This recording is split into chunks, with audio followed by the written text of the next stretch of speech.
All right. Well, thanks, Larry. Thanks for the conference and for the opportunity to talk.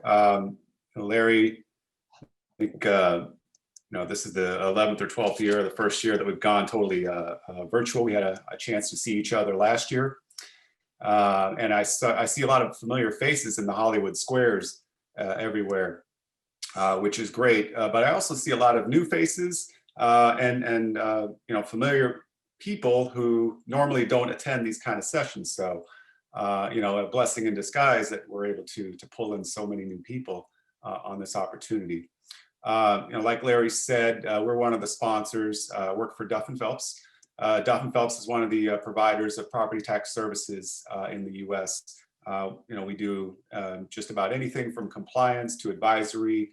We do a fair amount of appraisal work, of which I typically author in the telecom space. And then we also perform software studies as well. So we do a little bit of everything. Duff & Phelps is, a much larger valuation firm. We do appraisals of all types. And we also own Kroll, which is much more of the cybersecurity and other aspects that are pretty exciting. So we have a quite diversified company at this point.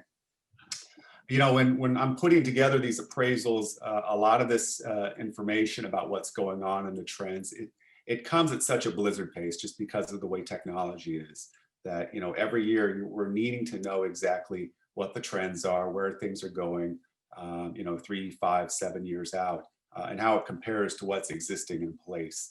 And that's really why we sponsor events like this, is that we want to bring the experts in to help inform us. I don't have all the answers. I know a lot of these people too do. One of the people that do have a fair amount of answers is the person that I'm going to be introducing. His name is Iain Gillott.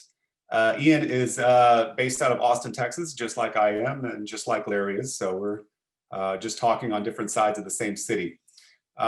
He is the founder and president of IGR. It is an acknowledged wireless and mobile industry authority, and he is an accomplished presenter. Mr. Gillott has been involved in the wireless industry as both a vendor and an analyst, and for more than 26 years. So he's got quite the bit of the experience. It was founded in 2000 as Iain Gillott Research in order to provide a depth market analysis and data focused exclusively on the wireless and mobile industry, and now on the move from 4G LTE to 5G. And just before I introduce Iain, I just want to point out that as far as the Q&A goes, we are going to try to run everything through the chat, just to kind of minimize disruptions so that Iain can give his presentations. If there is something urgent or needs clarification right away, feel free to put it in the chat box, and I will be providing that interruption to Iain. But I would suspect in about 45 minutes, we will kick off the Q&A. And I will read all the questions that come through in the chat, and then Iain can hopefully answer them to everyone's satisfaction. So with that said, Iain, take it away. Great, thanks, Ruben. So let me share my screen here. Come on. All right, you all see that? Yes, I see nods. All right, so my camera's in front of me, my presentations are over here, so if I keep glancing to the side, that's why. My wife pointed out that A, I should have had a shave in the last week or two, but I didn't. And B, my photo online on the website is getting pretty old. Used to be I could hide behind a telephone, but with Zoom, you see everything. So people have pointed out there's a whole lot more gray in my hair than there is on the photo online, and there's certainly a lot in my beard when it comes out. So I am Iain Gillott, the one on the website. So it is me. So what I'm going to do today, I'm going to talk about 5G, talk about wireless, where we're at. I'm going to start actually with a couple of slides I've used before. I think it's been a couple of years since I spoke at the conference last. And then we're going to get into some different things. I'm not going to do this the screen, the slideshow version, because it kind of screws up on my slide or my screen. So I'm just going to keep it like this, and hopefully everything will do. And I will upload the slides afterwards, so people have got them in the package. So let me Let's see here. All right. So in terms of agenda, I'm going to quickly review what 5G is, because if anything, it's getting more confusing. There's people saying, 5G is this and 5G is that, and 5G, I've got the fastest one and all these things. It's getting pretty confusing. What does 5G do? We'll talk about that again as well. And that has changed a little bit. I think some of the original expectations for it are probably more advanced than it really has turned out in many respects. There's some things we're still waiting for with 5G, and we're going to wait for another few years, but we'll talk about that.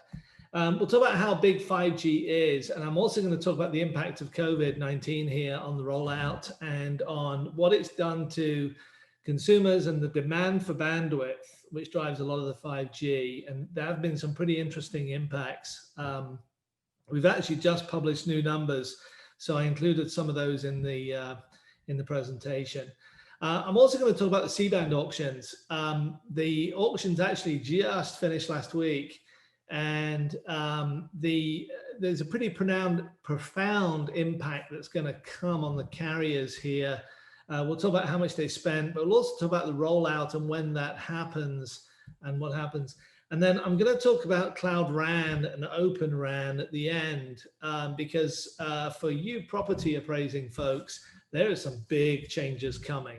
And it always used to be, it's kind of out there, it was kind of future.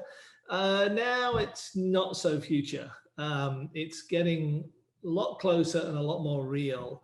And so I'll prep you for some. We don't have all the answers, obviously, but I'll tell you exactly what's going to be happening and some of the impacts there. Okay. So very quickly, let's talk about what 5G is. So I've shown this slide before. I think we've talked through this before. So the goal of 3G was basically to, for the carrier's point of view, from their point of view, get mobile data out to the masses. So this was the RIM BlackBerry days, right? But also the carriers really wanted to control the equipment ecosystem and the device ecosystem. So if you remember, the first iPhone came out actually right at the end of really at the start of the 3G period, at the end of 2G. And a lot of people mocked it because it wasn't a 3G device. But during that whole time, the iPhone was growing and growing. The original iPhone was actually promoted or marketed through the carriers. So if you remember, AT&T had the exclusive on it first. So the carriers still within 3G managed to maintain the control of the device ecosystem as well as what went in their networks. 4G, the goals were basically, let's move this up to broadband data speed. So instead of worrying about kilobits per second, let's give them megabits per second. So LTE, if you do a test on your phone, you can typically get 15, 20 megs pretty safely these days. I think the highest I've seen is 41. But the other thing was to lower the cost of data delivery as well. And obviously that came with having more data capacity within upgraded equipment. But also we wanted to bring it down for the consumer. So it became a lot more cost effective, for example, to watch video on an iPhone than it was in 3G. It'd be prohibitively expensive with 3G. From a network point of view, one of the big steps with 4G was to virtualize the core. The operators started probably 5, 6, 7 years ago on working out that they really needed to virtualize the core, divorce the hardware and software. And they started that process with the core network. So in LTE terms, it's the EPC, the Evolved Packet Core. You don't see that as a consumer that much. There's a lot of back office stuff, a lot of back end, but they did it with the billing system, customer care system, things like this, that they really could isolate and virtualize without risking the network too much. The other goal of 4G was to open up the radio access network, so the tower end, the radios, baseband, et cetera, to new vendors. And that did not happen. In fact, we went the other way. LTE actually, when it started out, we had Motorola, Lucent, Ericsson, Samsung, Huawei a little bit, and a host of others. Really, by the end of the LTE period, we had Ericsson and Nokia left in the US. Huawei has obviously had political issues and that's been, that's really not practical these days to use Huawei equipment here. And then Ericsson's merged with different companies. Nokia especially is merged with different companies. And so we really have a duopoly left. And for the operators, one of the big things they want to do with 5G is break that duopoly. It's not a case of leaving Nokia and Ericsson high and dry, that they don't want them. They do. In fact, T-Mobile the other day just signed a new 5-year deal with them for them to continue network rollout. So it's not a case of saying, no, we don't want your business. It's saying, no, we want your business, but we want other people's business as well. Or we're going to give business to other people. So that's one of the big things. And we'll talk about that as we get into Open RAN. The other thing with 5G is to open up the IoT opportunity. IoT has a problem within LTE. It won't scale enough to support massive numbers of devices. And then reduce the cost of operations as well for the network. And we're not talking about 10 or 20% reducing operational costs. We're talking about an order of magnitude. Obviously, there's competition to mobile operators, but more than that now, we're down to 3 big mobile operators, but now we're getting Dish, continual discussions of Amazon, Facebook, etc. Rakuten is in the US now. There's a lot of new players. Starlink, which is SpaceX, putting up low Earth orbit satellites. So there's a lot of competition coming, and the operators know, the traditional operators know, they've got to continue to compete with a lower cost of operation. And frankly, we consumers, we expect more and more. I don't think anybody wants to spend more for their mobile service. We certainly expect to pay less. And the other one is enabling new revenue streams, which we'll talk about briefly. So I've shown this slide before. What is 5G? It's this triumvirate. Some people call this the Trinity slide, the 5G Trinity. It is mobile broadband. Instead of LTE being at 15, 20 megs per second, we're talking about 100 megabits per second average. Peaks of, this says 10 gigs. This is actually for the entire cell site. But there's been plenty of demos showing 1 gigabit per second per user. And I think somebody tested the other day, Qualcomm, it was with Telstra in Australia, I can't remember who the vendor was. They showed 5 gigabits per second using LTE. Using 5G, the first version. So 5 gigs per user is pretty impressive. Massive IoT, as I said, the specification is designed for 1 million devices per kilometer squared, which is, I think, 2 orders of magnitude higher than LTE can deliver. So having a very low cost connection. We're doing a lot of work now in agriculture, and this is where this one comes up. Sensors in the crops, in the soil, on the cows, on the pigs, everywhere. And one of the great things with 5G is the ability to connect all those sensors and collect that data. Can't do it with an LTE because it gets the scaling part of the network won't scale. And then low latency. Today on an LTE network, a ping there and back on the network takes about 60, 70 milliseconds. I think the fastest I've ever seen is 41 milliseconds. But 5G is down. The goal is 10 milliseconds overall. In some cases, it'll be down to 1 millisecond. They tend to be in manufacturing applications where the radio is right next to the compute, edge compute, which we'll talk about as well. But again, we're talking about an order of magnitude here, from 60 to 70 milliseconds down to under 10 milliseconds. What that means for you and I, you probably wouldn't notice it on a Zoom call. There's always a little bit of a lag, but it's hard to see. You wouldn't see it on streaming video, but where you do see it is in robotics, vehicles, things like remote medicine, things like this that are very, very sensitive to jitter and to latency in the network. You also see it a lot in gaming applications. That's probably where most consumers would see it, because if you're doing 5G gaming, you go to steer spaceship around the asteroid, and just that little lag can cause problems in the game. So things like that. There are really practical applications aside from gaming, but that's the one that most people relate to.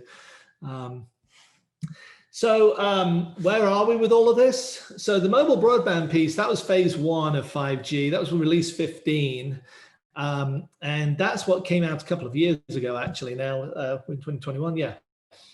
So you can buy that today. If you're on T-Mobile's 5G network, for example, or Verizon or AT&T, depending on where you are, you'll be using release 15. It's called New Radio, NR, so it's 5G NR. To put it in context, LTE, the last release of LTE was release 14 of the standards. This is release 15. So is it glorified LTE? Yeah, it is. It actually uses the back end of LTE, the core.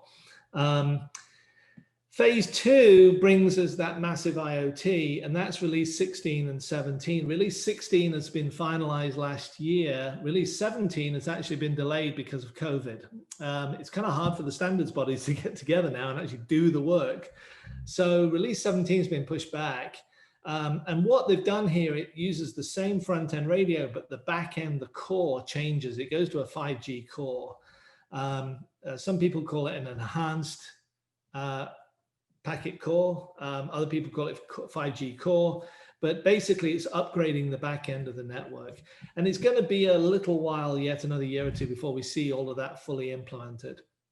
Low latency you get along the way. That's really a function of edge compute, and we've seen some of that already. If you look at what Amazon is doing with Verizon, for example, AWS, they've got a product called Wavelength, which is where AWS extends its cloud down to a local data center. And that local data center actually sits in Verizon's network. That is edge compute deployed in a public mobile network. It's actually live in Boston. You can buy the services. The goal there is to get the low latency. And you'll see more of that. Most of the operators now have got partnerships with the cloud providers for things like that. What 5G is not, and this is the area that's getting more and more confusing because we keep labeling spectrum as 5G spectrum, but it is not just a new spectrum band. Not all of 5G is up in the millimeter wave bands, but it does use a new interface, a new air interface. It is LTE on steroids, but it's more than that. But we will get to the point relatively quickly here that all spectrum bands from 600, 700, 850, 1900, 2100, 2300, 3.5 gig CBRS, all the way up into the millimeter wave bands will have 5G in them, just like those original bands went from 3G to 4G. So what's changed in the last couple of years since we've been here? Well, we do have 5G around. We'll talk about how much in a minute. We are using it today. So I mentioned those new revenue sources. Well, where are you going to get it from? Well, obviously mobile broadband, selling bandwidth to consumers. We'll talk about the bandwidth usage in a minute. Hode broadband is the fixed wireless access, so delivering fixed wireless to a home. This is what they've used the millimeter wave for. Certainly Verizon's done this, AT&T's done this. T-Mobile kind of went a different route and has offered some services, but based on a different frequency. But basically trying to replace the cable operators, those broadband connections. Entertainment has kind of got off to a rocky start.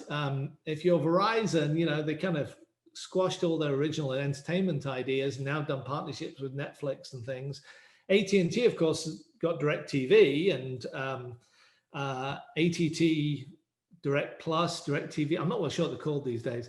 But you certainly have got partnerships with Disney and things like this, HBO, all of those services available through devices, and not just by you going to a browser and typing in hbo.com, but rather having an app that says HBO Max on it and pushing that button. And there's more to do in entertainment as well. Gaming, I mentioned, is a big one. 5G is pretty good for gaming. Advertising, we've started to see. We haven't seen a lot yet, but I think you'll see more as the operators get going with more rollouts. and more consumer adoption. IoT, I mentioned already, it is starting, but frankly, most of the IoT stuff that's out there is on LTE or even 3G. Audi had a deal with AT&T years ago to put 3G radios into their cars in the US, and a lot of those cars are still out there. Cars have a long life. So some radios have been upgraded, but there is actually quite a bit of 3G IoT still out there. And then network slicing is the one that got the most attention. And this is where you can actually take a slice of the 5G network and dedicate it to a particular customer or a particular application. So for example, it could be dedicated to FedEx, for example, to monitor their trucks or something like this with video or whatever. That one needs release 17, and that's been delayed. So we haven't seen a lot of network slicing yet. Frankly, when it does come, I believe it's going to start out in the enterprise and the private networks first before it gets into the big public networks. I think it's going to take some time to get there. But that's one that everybody talked up. I went to a conference in London, I think 5 years ago, and it was going, network slicing is going to be here tomorrow. Here's what we're going to do. And we still haven't seen it. So that's one that really was kind of the promise of 5G that really hasn't been met. IoT, probably a little bit the same as well, as lagged.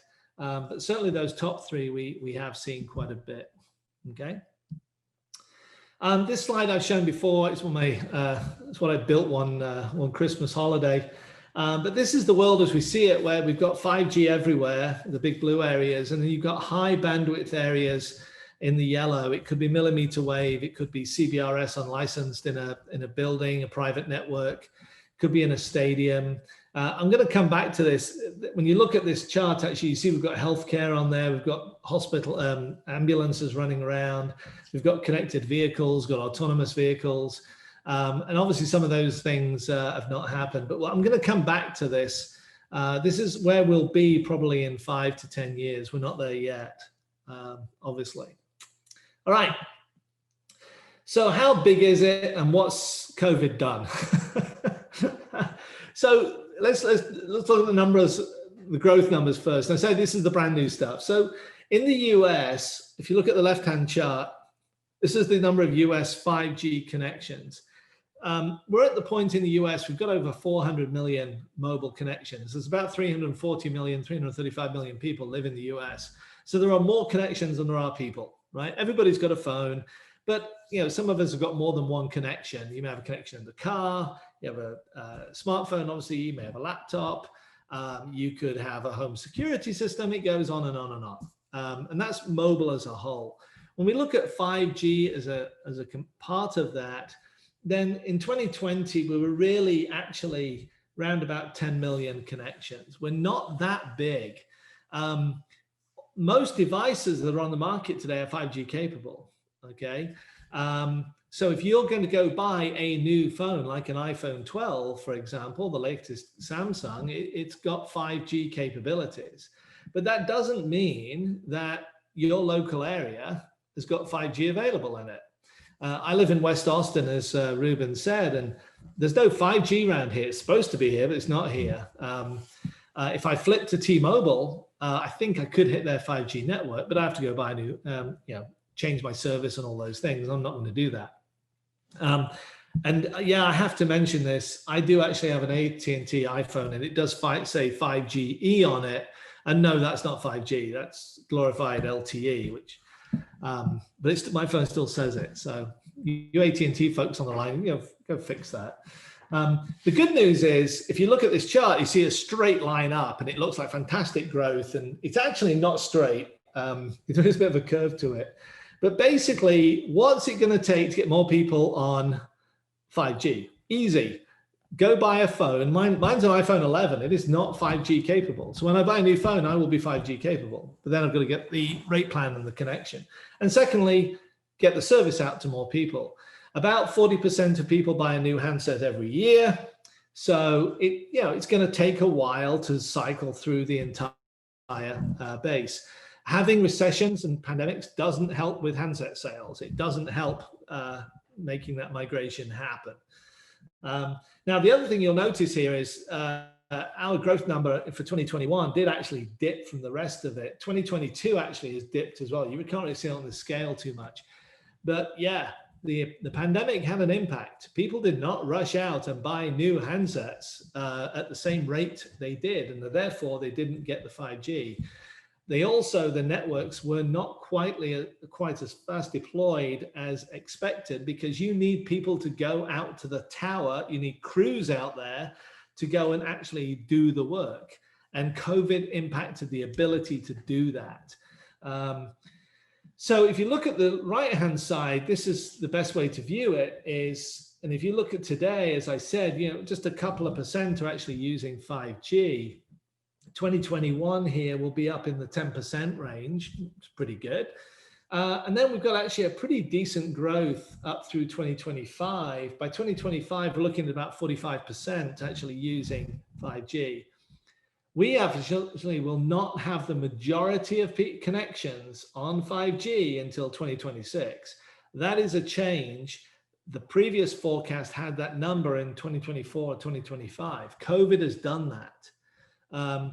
By delaying upfront, it ripples through the forecast. And certainly, we can be as pessimistic or optimistic as you like on the economy and recession and things like this. But it's going to take a while.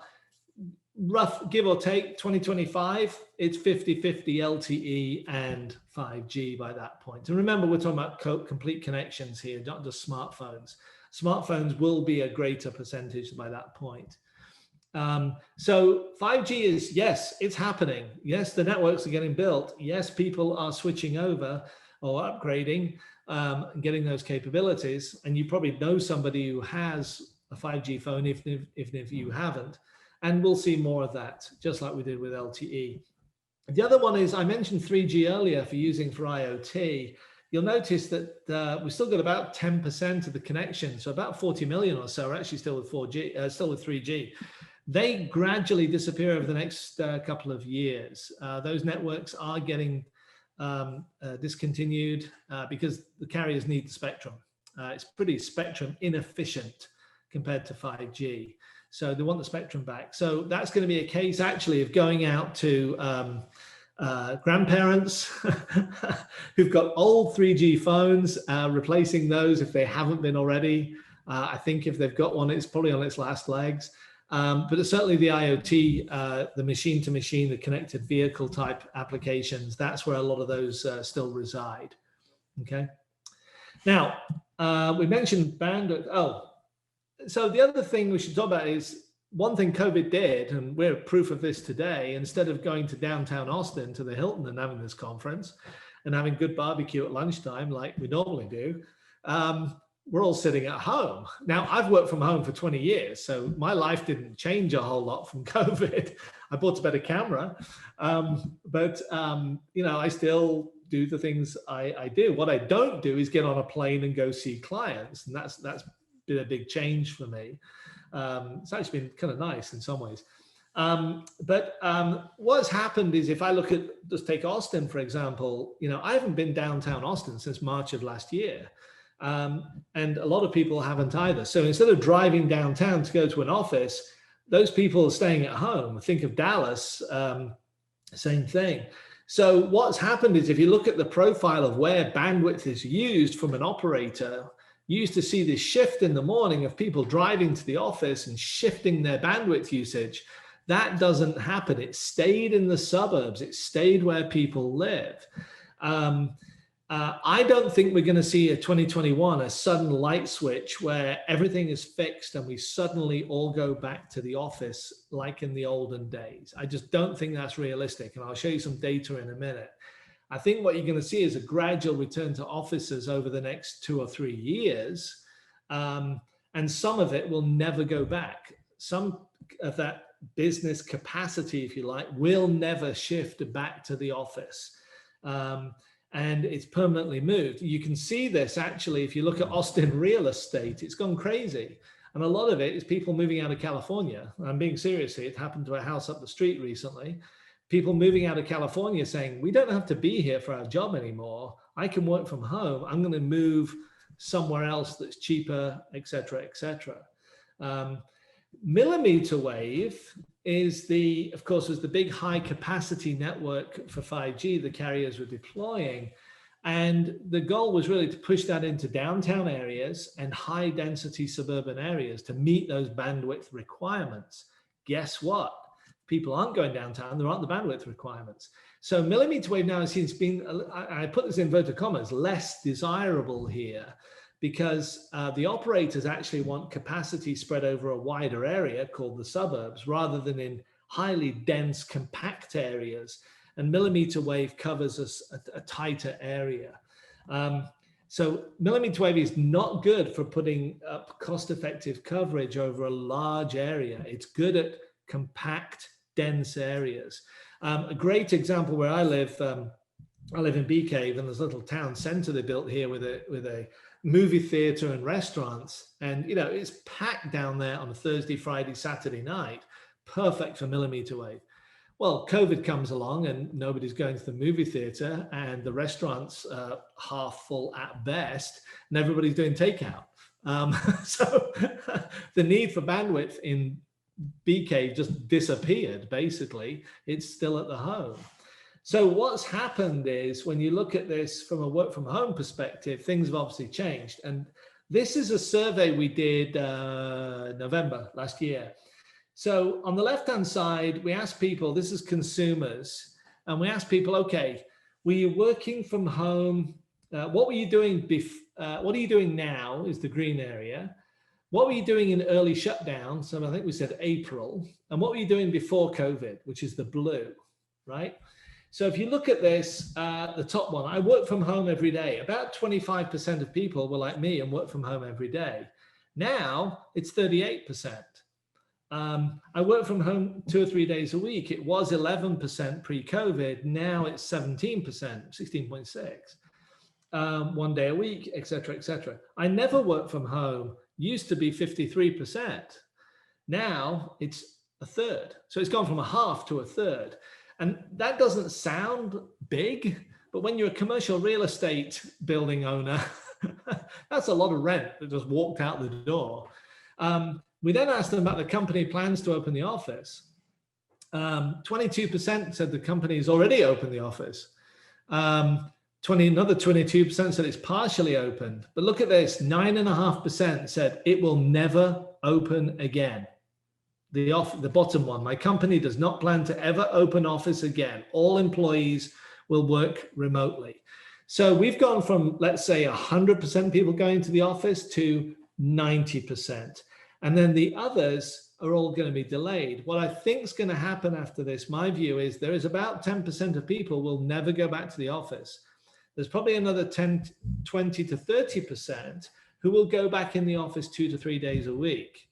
And now they've found out that, hey, I can work from home. I can be flexible. I can work from home 2 days a week. And my company, I've just proven to my company that I can be effective. So I think the way we work in offices will change. And what that means is a change in demand of where the bandwidth is. Where do people want to connect and where do they want to work from is going to shift permanently. And that changes where you put bandwidth and how you build networks. This one is a good one. This is the bandwidth usage per month. And this is the total mobile industry in the United States. It's actually in terabytes per month.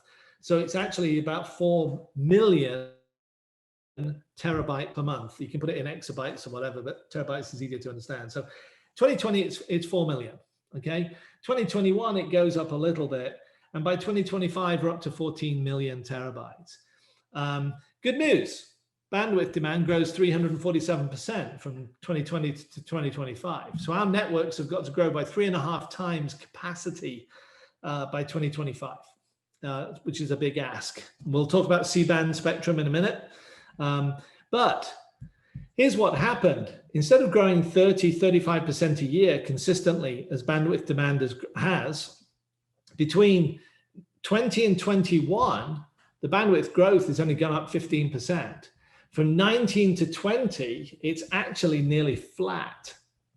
So what COVID has done is people are using more bandwidth on mobile devices. That is true. but they're not using as much more as they used to. Instead of growing at 30%, it's growing at 10 to 15% right now. Where this has shifted to is your home broadband connection, Wi-Fi, your cable modem, your fiber connection. I still use my phone in my office here, I've got it right here, but I'm on the Wi-Fi a whole lot more. And as I said, I don't get on a plane. So instead of me using my 8-10 gigs a month I used to use, I'm down to a gig or so.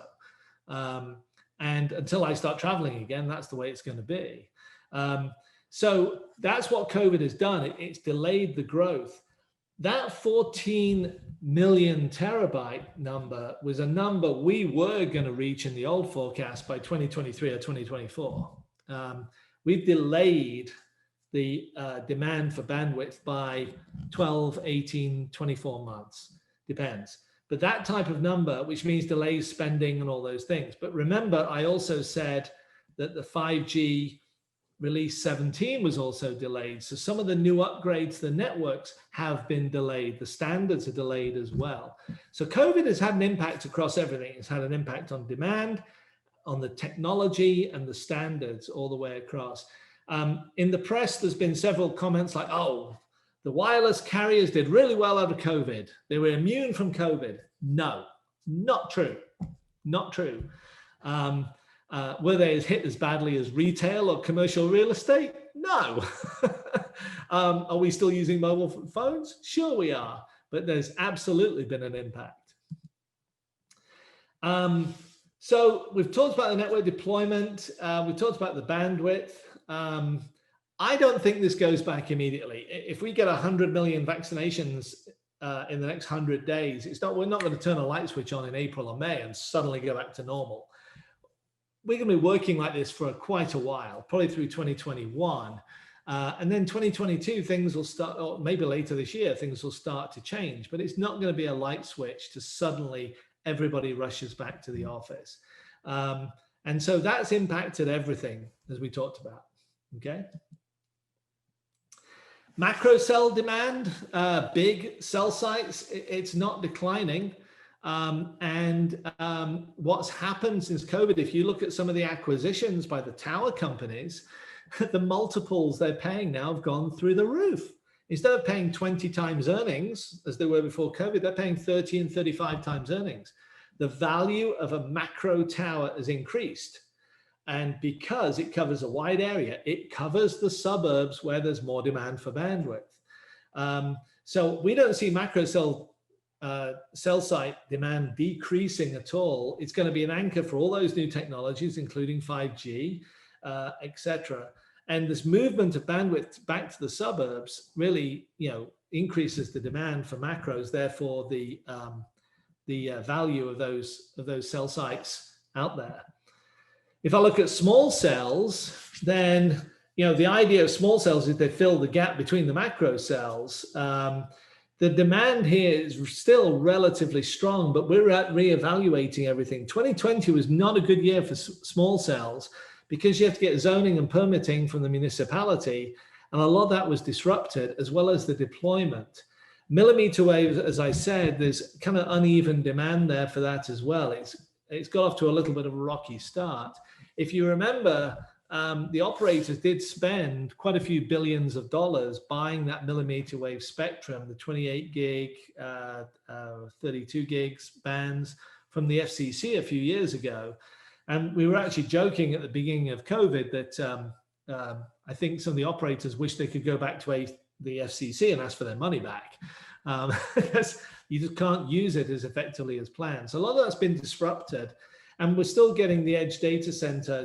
That's really just starting, as I mentioned. We're seeing more of that now. But certainly over the next few years, we're looking from activity from the hyperscalers, the cloud providers getting into this. And we'll talk about this with cloud stuff. So back to this diagram. And, we said, this is kind of how everything was going to be. My ex is now, well, we don't go to stadiums. If you watch the football, NFL, there's nobody there. So we're not seeing a lot of demand in stadiums. We don't need networks in stadiums right now. Air travel is down to 30% of what it was, right? not a lot of use putting a network into an airport right now. There's nobody there. Class A commercial space, it's empty. So the demand for building networks in Class A commercial has gone through the floor. Cars, we're not driving as much. As a car guy, it was actually kind of nice at the beginning of the pandemic. I'd go out for a drive and in the evening, and there was nobody on the road. Autonomous vehicles, there's less of a need. We've taken, and public transport. I mean, has anybody been on a bus or a subway recently? Do you want to go on a bus or a subway? So you can see where these things, have shifted. Now, healthcare, education, home connection, manufacturing, transportation, logistics, all booming in terms of solutions for 5G. That's where, when you look at the different vertical markets, forget retail and commercial office space, go look at manufacturing, transportation, logistics, healthcare, education. That's where the action is right now. C-band, I've got about 10 more minutes, then we'll open up for questions. So basically there's 280 megahertz of spectrum in the 3.7 to 3.4 gig band. It's right above that CBRS band, the 3.5 gig band. The auction actually started December 8th and it finished effectively last week, January 15th. This is the old satellite spectrum. So the satellite users, the satellite companies are still using it. They've actually got to get out of there and they're going to get paid to move actually. And it is a traditional type auction. So if you buy C-band spectrum as a carrier, you get to use it for the next 20 years or so. It's not like CBRS where it's shared. The bidding here says topped 980 billion. It didn't, it topped. Are you sure about that? Maybe 80 billion. Yeah, it actually, no, let me just fix that. There. Whoops. 80.9 billion. $81 billion is what the carriers spent. It's the largest ever auction. The expectations for it went from 20 billion up to about 35 billion. Blew that out the water. But a lot of the reason it's so big is it's got 280 megahertz of spectrum. On a per megahertz pop ratio, it's 94.2 cents per megahertz pop. AWS3, if you remember that one a couple of years ago, that was about $1 per megahertz pop. And the 700 megahertz auction way back when was actually $1.28. But it was a much smaller piece of spectrum. This is a big chunk of spectrum. So the big thing is this is going to be available in two phases. Phase one is later this year. So the satellite guys have got to move very quickly to get out of there, repurpose their equipment so that the winners of that spectrum can actually get network deployed December 5th of this year. And we don't know who the winners are of the auction yet, but I suspect that in this group will be Verizon for sure. They need this mid-band spectrum. There's 100 megahertz in that phase one. The other 180 meg comes in phase two, which is December of 2023. Again, we don't know who's in there, but I suspect probably AT&T is going to be in that second group. It gives you 2 years to work out the transition, but it also gives you 2 years to raise the money, work out how you're going to pay for it, do the debt, et cetera, and things like that. So we're talking about a lot of money here.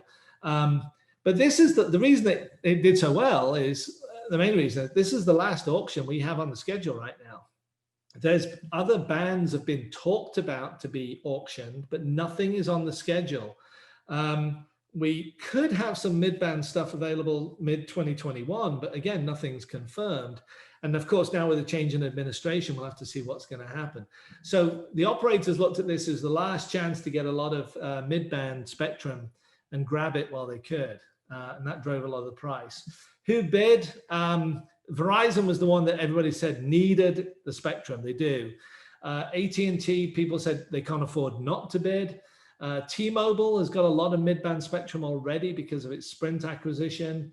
But certainly the cable guys were in there as well, and a lot of investors. A lot of investors looked at this that, as there's no more auctions on the schedule, then that the carriers would need this spectrum in the future. Dish was also in there as well. So we'll see. We don't know who the winners are. We'll find out in about 4 weeks. Putting this stuff in, it's actually pretty straightforward. The C-band spectrum is very close to CBRS. The CBRS radios are already out there. Verizon's was already putting them in their network when they got all those CBRS PAL licenses last year. Nokia actually demonstrated 5G on a 1 gig connection back in June of last year using C-band. So it's, this is not a huge stretch to go deploy this. And it's also already in here as well in the devices. So relatively simple. Again, it depends on who's won what and how it's going to get deployed. But we're going to see that over the next, you'll certainly see deployments this year for phase 1, and then 2023-ish, late 2022 for phase 2. All right, Cloud RAN. So I'm going to get technical here. On the left is what the 4G network looks like today. So on the bottom, you've got the RRU on the tower, which is the radio. On the tower, connected with a fiber with CPRI, back to a baseband unit sitting either at the bottom of the tower in a local data center. Then it went back to the Evolved Packet Core, which is the network core.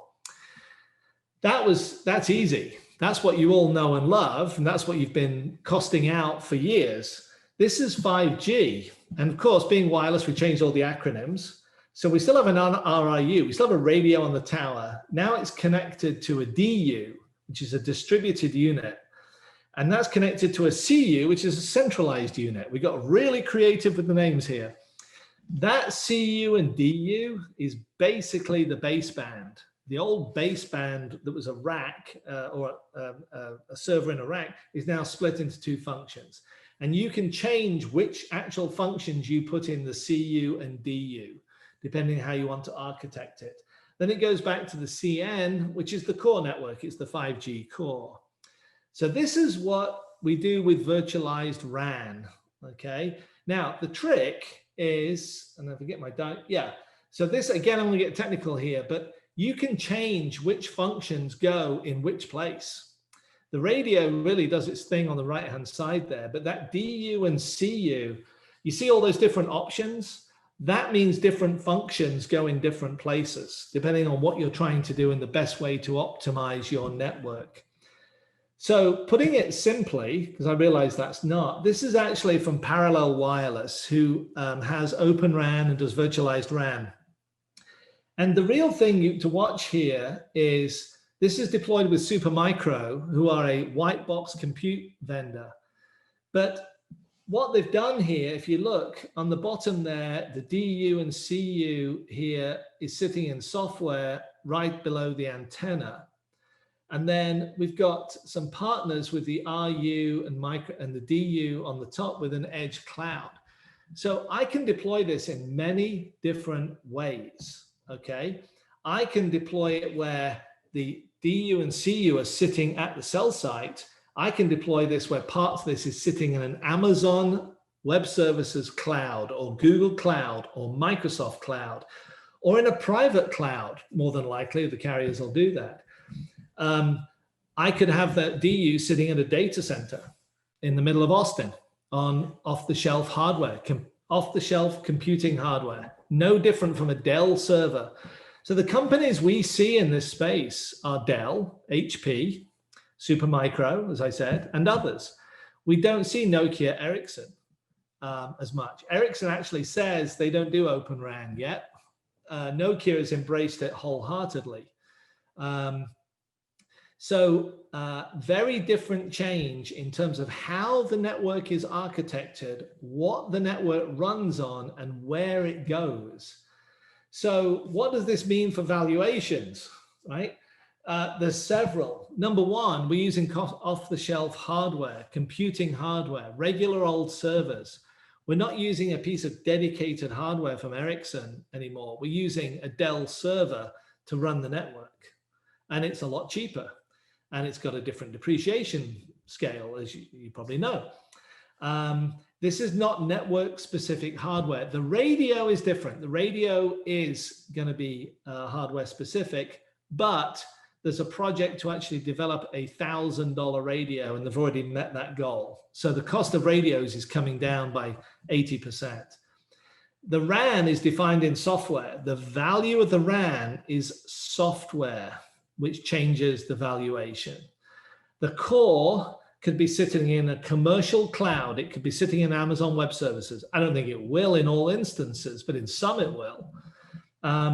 The CN could be deployed at a local data center. And so this results in an overall lower deployment and operation cost. If you remember at the beginning, I said what was the goal of 5G was to reduce the costs. Open RAN is basically takes all of this and opens up the interfaces between the different components. So we can have everything from, we can have a radio from Ericsson and a baseband from Nokia, for example, or a baseband from Altiostar, which you can't do today. If you've got an Ericsson radio, it talks to an Ericsson baseband. Open RAN, it reduces the costs about 40%. Virtualized RAN can go further than that. So the cost of building networks here changes dramatically. The big question we get is, when does Open RAN actually happen? Well, it happens now. Dish is building its network, its new network on Open RAN. Rakuten in Japan has done Open RAN. Vodafone's doing it. Telefonica's doing it. AT&T's looking at it. Verizon is, quote, interested, etc. Everybody I talk to, the general consensus is 2024, 2025 is where we reach the crossover point where the majority of new equipment going into the network is Open RAN. That doesn't mean we rip everything out. It means that the majority of new stuff going in 2024, 2025 is Open RAN, when it takes over the majority. And because these are complicated networks, obviously. All right, last slide. 5G is here, it's growing quickly. You may have a smartphone already. The smartphone, that subscriber growth, as I showed in the US, it grows 682% over the next 5 years, pretty good. Networks are being deployed, there's more coming. C-band auctions give us more spectrum, as we talked about, but not until late this year. And then certainly by 2023, there's another 180 megahertz. C-19, as COVID had an impact here, it slowed network band growth, it slowed bandwidth demand. It has slowed it's changed where we use bandwidth. And I don't think we switch back this year, as I said. And put that all on top of that, Cloud RAN and Open RAN, it fundamentally changes here how you build a network and what they cost, and it's going to come down. Simple as that. So with that, Ruben, are there any questions? Yeah, we'll open it up, and I just want to ask everybody to use the chat room to ask your questions. Otherwise, we'll get a cacophony of sounds. And, as I sit here, maybe I can just seed some of these questions. So Iain, let's talk about the future of LTE. Assuming the 5G network and it's fairly deployed out by the major carriers. Dish is going to be building it from scratch. There's going to be at some point where LTE is it's going to be served as a dual network. When do you see them turning it off eventually? We know that's the cycle, is the new one comes on, the old one comes off. Yeah. Well, look at this. 2025, we're still at, let's be generous, call it 50%, right? 50% LTE, mid-decade. 2030, it's still going to be around, no question. Will be there in 2035? Maybe. But by 2025, how much spectrum have we actually got for LTE? Less. Those people, if you look at this chart, the green area here, the people left in 2025 on LTE, it's going to be a lot of IoT devices, machine devices. It's going to be my parents, probably, and my in-laws. It won't be me. It won't be my kids, certainly. So the high bandwidth users will be up in the purple area. So therefore, the amount of spectrum we can leave for LTE by that point is probably 20% of the spectrum. By 2030, it's probably lower than that. So having the network available and then having a lot of spectrum dedicated to it are two different things. Right. But yeah, let's say effectively realistically it's gone after 2030, whereas realistically, 3G is still around, but effectively it's gone, right? You can't buy a phone today on 3G, right? Okay, great. 10 years. Yep. So we've got another question here from Gary. He was wondering about any changes or implications that you see from a new administration coming in. Yeah. So my daughter going back to London, she's stuck here right now teaching. She's a teacher in London. She's been here since before Christmas. Not sure when she's going back. Spending on infrastructure. Whenever it's been discussed in COVID relief bills and all these types of things, infrastructure includes fiber, broadband, IoT. So one of the big things, for example, is talk of a infrastructure bill to rebuild roads and bridges. Bridges in this country in a bad shape. Every proposal I've seen talks about putting sensors in bridges with edge compute on the bridge, right?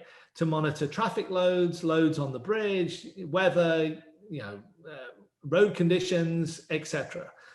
That sounds great, right? Sensors in all the bridges, doing all this cool stuff. It also means you need a network to connect all those things. So everything I've seen has talked about broadband, either in rural areas, it's for farming. It all comes down to building more 5G. So I think now it's interesting because when you have a $1.9 trillion bill, you look at it and go, oh, well, there's only 100 billion in there for infrastructure, or there's only 200 billion, right? But compared to what's been spent in the past, there was a broadband bill back in 2008, I think it was $7 billion. And that was huge at the time. Now we're talking about at least 10 times that, if not 20 or 30 times. So it's easy for this to get swamped in the big number. But the reality is we're going to have a big investment on infrastructure. I think that's the first thing. The second thing is we don't know what the FCC is going to look like in terms of future auctions and things like this. I think that obviously there is a need for money and investment. The fact you can get $80 billion out of C-band spectrum is pretty encouraging for the government. So I would expect to see more big auctions like that. And then the other one is regulatory on, I think the biggest risk there actually is not so much to the operators, but more the hyperscalers. Amazon could be a pretty big target of deregulation regulation. I wouldn't be surprised if Amazon is split into AWS and Amazon.com, who you buy stuff from.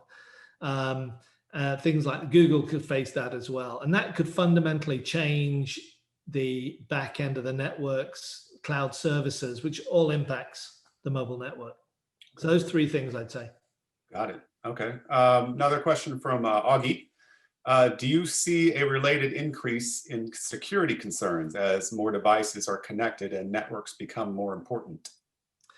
It depends on your age, Augie, and I know you're a spry 25-year-old. Turn off your camera. Yeah, it's funny. My kids don't worry about security at all. At 25 and 23. I'm a little more concerned. I don't get bent out of shape about it.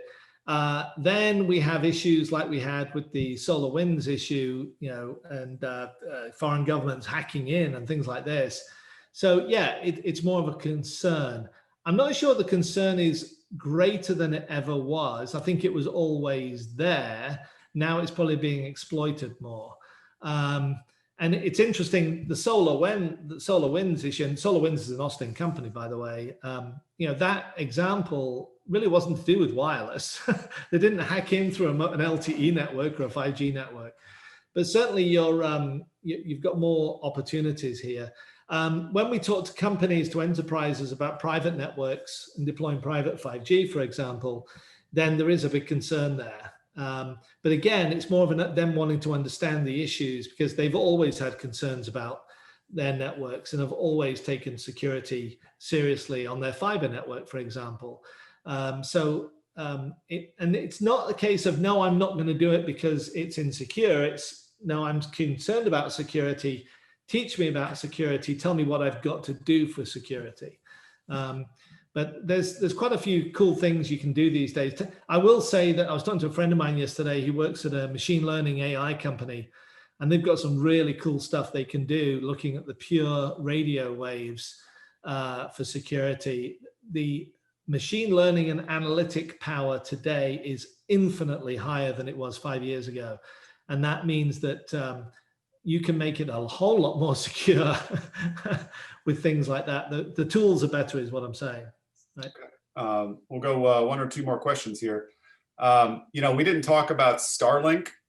If you have anything to add on that, I know the RDOF auction just concluded and Starlink got a hefty share of money for being a satellite service. Obviously it's not going to be a mobile wireless service, more of a fixed wireless service, but do you know much about the technology and you see it being viable? Yes and yes. It actually is very interesting. So if you think back to Motorola's Iridium, right, way back when, that was basically the same thing, except Iridium satellites were a little bit higher up. There's fewer of them, but I think it was 66. And the name came from the, whatever the atomic number is for Iridium, that's the number of satellites they're going to have. That's where the name came from. The problem was the cost of getting the satellites up there, because rockets are expensive, right? Starlink uses 12,000 satellites, but they're actually about, I'm holding my hands apart, they're actually not very big. They're pretty small. And if you ever see the SpaceX videos of them launching them, they'll launch like 100 of them at a time. It's the little cubes that come off. It's a very, very, very clever system. And it works, it's a low Earth orbit, so it's down at lower orbit, which means the radio is closer to you, right? So you have low latency. So in their testing, they're getting 300 megabits per second and latency of 20 milliseconds. Well, I said LTE was 60 to 70 milliseconds and 5G was around 10. So they're getting close to the 5G performance. My broadband connection at my home is 300 megabits. So Starlink's offering 300 megabits at a lower price and I can dump my provider, I'll probably do it. So yeah, I think it's viable. And the difference is, why the difference is, the satellites are much more advanced. They've got AI in them to keep themselves oriented and they all know what they're doing. It's like an intelligent network. If you're a fan of the Terminator movies, you'll understand what I'm talking about. But the other thing is SpaceX's cost of putting a satellite up is, an order of magnitude lower than it was from Iridium, because the satellites are the rockets are reusable. And so it's the economics of getting the network up that's changed.